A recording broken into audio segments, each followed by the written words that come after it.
Yan guys. Ayan guys, yung aming malunggay ay itatanim namin.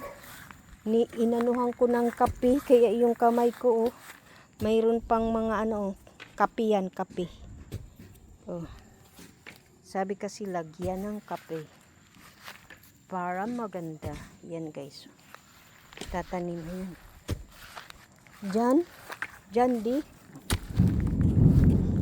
Ang lakas ng kulog guys. Oh.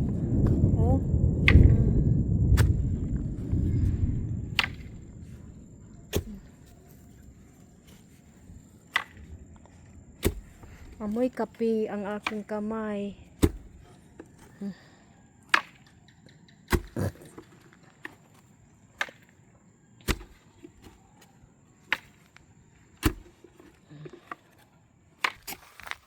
So, ayan.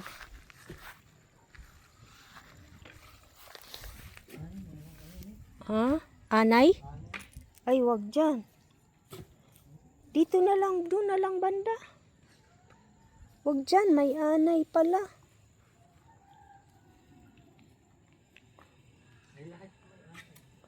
Wag yan, dyan. Dito na lang banda kaya. Ang daming anay guys, oh.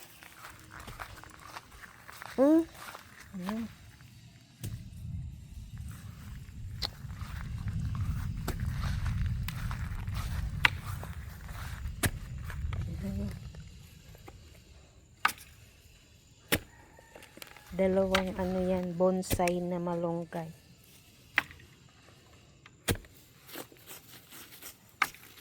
Dapat sa gilid lang di. Doon doon sa may mga malunggay outside.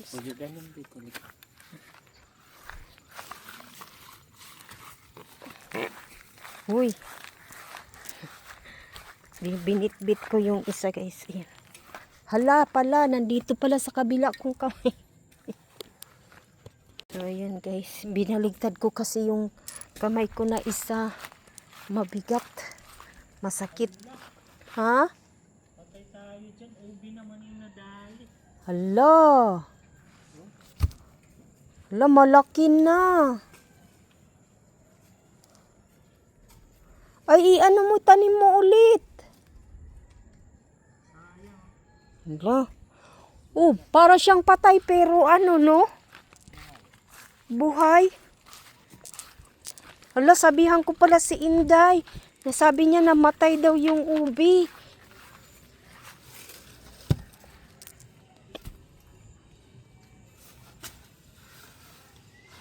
Yan.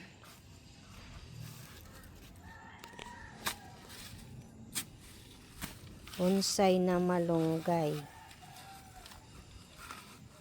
Tapos yung tanglad pa. Hala.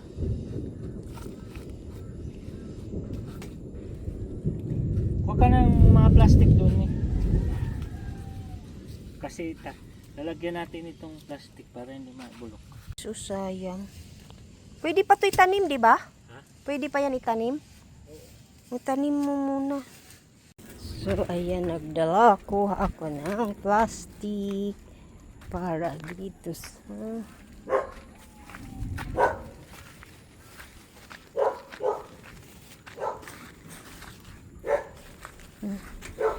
hala. Sana yung ubi? Yun, tinanim ko na. Ayan, dinugat. Ano ba yan? Sayang. Ay, ayun na, nailagay na.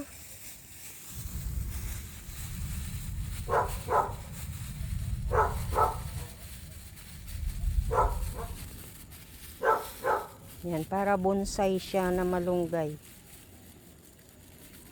Tapos pag marami ng yun na naman ang putulin. Di.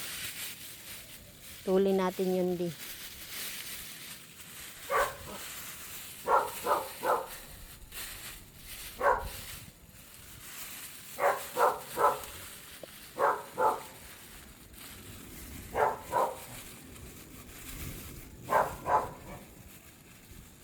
Ano na siya, Totoo yun di. na ano, kahit ganyan yan, may laman? Oo. O di, kasi sabi ni Inday namatay daw yung ano doon. Nilipat niya. Buhay pa yun. Sabihan ko nga. Wala, wag yan.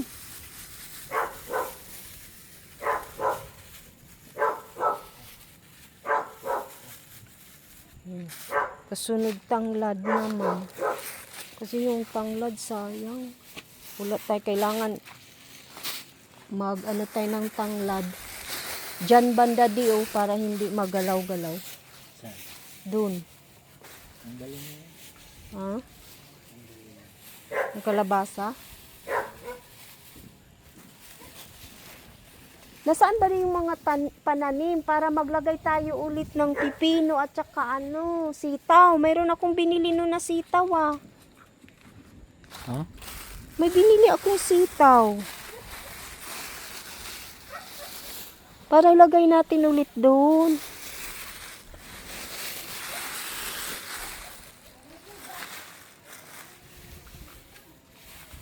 So, ayan guys. Ayan yung aming mga tsalong. Madami na naman bunga. Kinuha kanina yung isang maliit. Ay, mahaba-haba na. Ayan. Ayan. Sarap ng gulay. Plastic. Ayang ubi. Paano tutubo yan? Ha? Binalo. Para lang hindi maulanan. Huwag dyan. O ano ba? Pupuluputan niyang malunggay.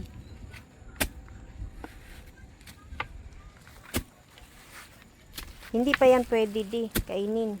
Alin? Yung ubi na yan. Pwede na.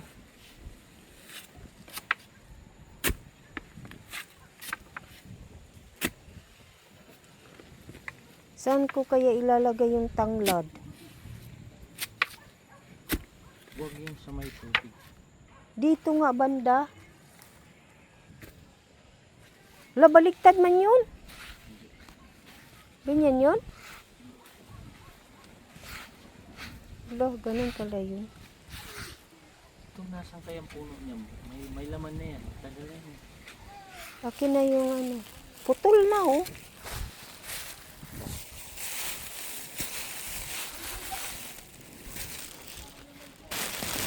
Ibig sabihin kahit pala ganyan yan na dry na.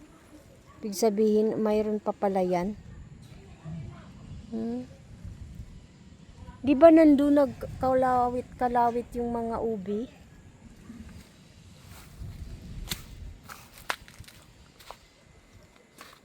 Wala, kakaiba yung kalabasa. Ayan yung kalabasa guys. Ilan ba yan di? Ha? Kakaiba siya no? Oo. Uy. Yun. Ito, tingnan nyo yung ano ng ano ubi. Yun pala, may laman pala siya. Ito, dito di oh. Ayun oh, yung haba ng ano. Nandun banda oh. Laki na yun. Wala, may sitaw pa rin di. Ano yan? Tara na mo.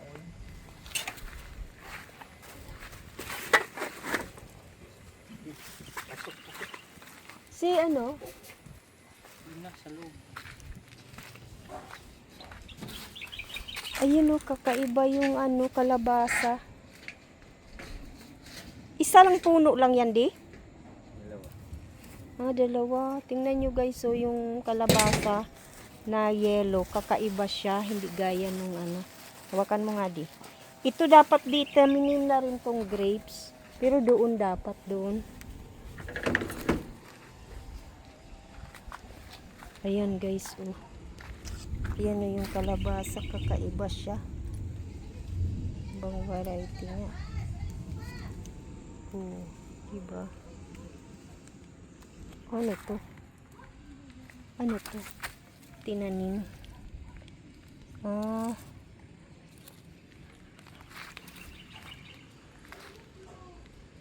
Ito. Ito yung ano oh. Saan? Oh, saan yung ano nito? Puno niya.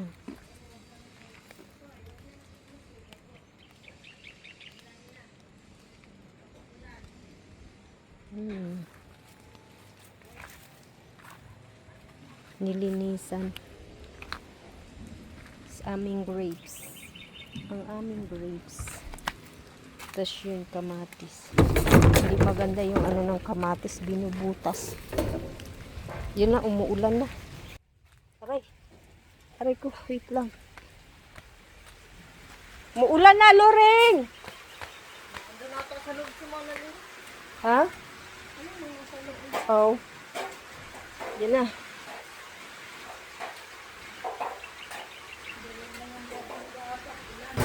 Ha?